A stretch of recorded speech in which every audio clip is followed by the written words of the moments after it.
Right, good evening everybody. My name's Don Brown, and in a moment I'm going to be talking about one of my favourite objects in the medieval galleries in the British Museum. Later in the week I'll be doing a bit more of that. Again, these sort of 5-minute talks on Thursday. Can't tell what day of the week it is at the moment. Thursday at 5 p.m. I'll be talking about this. This is a fantastic piece of gold and enamel called the Royal Gold Cup. So 5 o'clock on Thursday for that. And if I can scan along a bit, and on Friday, 5 o'clock on Friday, I'll be talking about another of the gallery's treasures from the early Middle Ages, and this is one of the pieces in the Lewis chess set.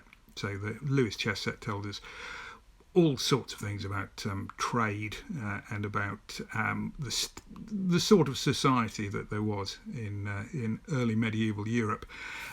Today I'm going to, if I can scan forward, talk about this incredibly wonderful piece in the gallery. It is called a citole, or a citole perhaps, C-I-T-O-L-E, and it is a early type of guitar. That big hole to the left that you see, you would have put your thumb in there and you would have plucked the strings to make sound. This dates from about 1300.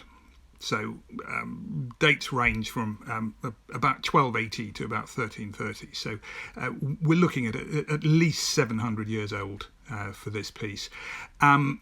You will notice, if you look at it from this angle, that it looks like a violin, and that's because when it was a mere 450 years ago, it was converted to be a violin during the reign of Elizabeth I. At the top of it, there is a little silver plate that says it was done by Robert Dudley, one of the assumed lovers of Elizabeth I, for Elizabeth I in 1578. So from this angle, what we see, that sounding board, that fingerboard, those are all quotes modern, in that they're from the 1570s.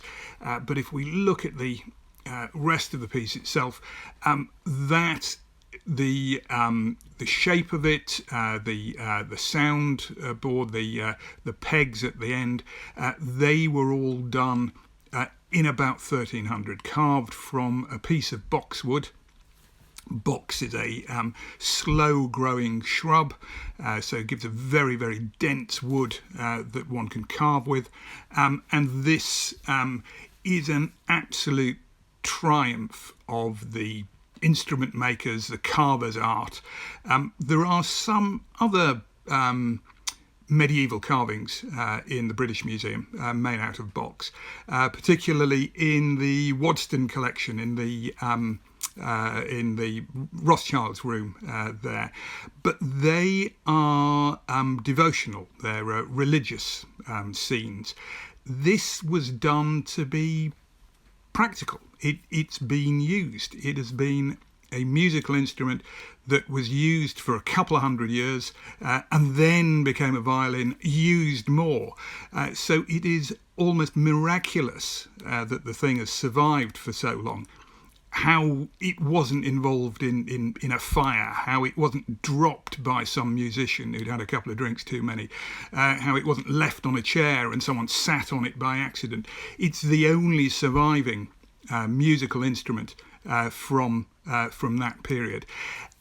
If we get in and look at it in more detail, you will see it is carved in such an intricate an exciting way. One, it shows us that the woodworker was an incredibly skilled individual, but it also gives us one of those insights into early medieval life that we wouldn't get otherwise. First things first, at the top end, that silver at the top, that little bit of metal at the top, that's the little silver plaque that was put on when the thing was converted to a violin. But you can see coming down from that, there is a wonderfully carved dragon's head. I'm going to try and flip the camera now and show you a few more sort of close-up images. So bear with me a second. Here we go. So if we scan along, let's go up to that. There we go. That's a bit better. You can see the dragon's head in detail there. These wonderful green eyes. The wings of it here that you can see. The 2 feet, and these are its ears. It's got sort of fur around it, ears that come down. It is grabbing hold of where the pegs would have been. So the pegs would have come out of this side here when it was a sitoli. When it was used as a sitoli rather than as a violin. The pegs now have been moved to this part here. The rest of it is decorated in these wonderful scenes of forests and hunting, and I just want to pick out some of the details on this because they are absolutely superb. Let's just go into this bit here. This is just at the top, just under the fingerboard here. The man has been cut away by the silver that's put in, but you can see the shape of him, and he's just about to start a hunt. He is taking the dogs off the leash, and they're going to join his companion here, who is aiming a crossbow at these deer that are here in the forest. Can you see the vines as well that are part of it? These deer have been chased in. There is a man here with a stick chasing the deer towards the huntsman over here.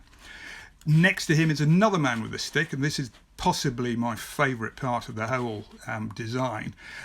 You have a man with a stick. Vic Reeves fans will enjoy that. He is by an oak tree. You can see acorns on this, and at his feet are pigs. So what he's doing is he's going through the forest, hitting the oak tree to bring down the acorns to feed his pigs, and I think that is just such a wonderful look at the at medieval life, something that just illustrates how people lived in a way that all amount of descriptions can't give you. And then we move along here, and you see what looks like another huntsman. But if you look closely, he's a sort of hybrid creature. So he's got a man's body but these strange legs, some sort of beast underneath, and he has loosed an arrow.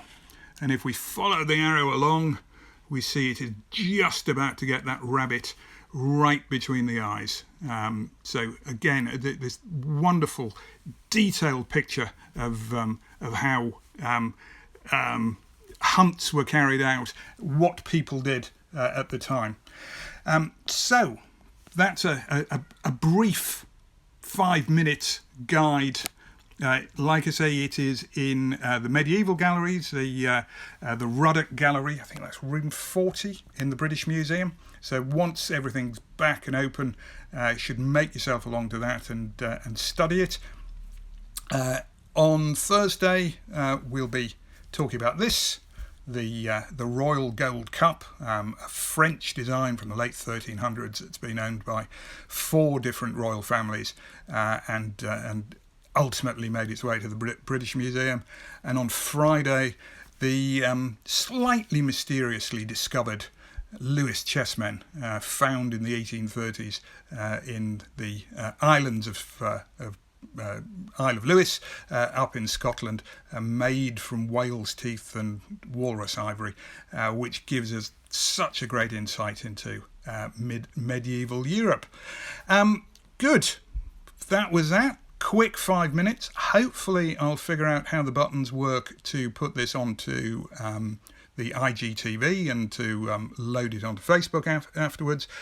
If I don't, it's been there, it's gone, you've experienced something. If you want to see more of stuff I've written, or whether I have managed to post this online, it's there on the blog. You can also follow me on Twitter. That was 10 minutes. I said 5, 10. I always talk too much. Hopefully see you again on Thursday. Thank you all very much.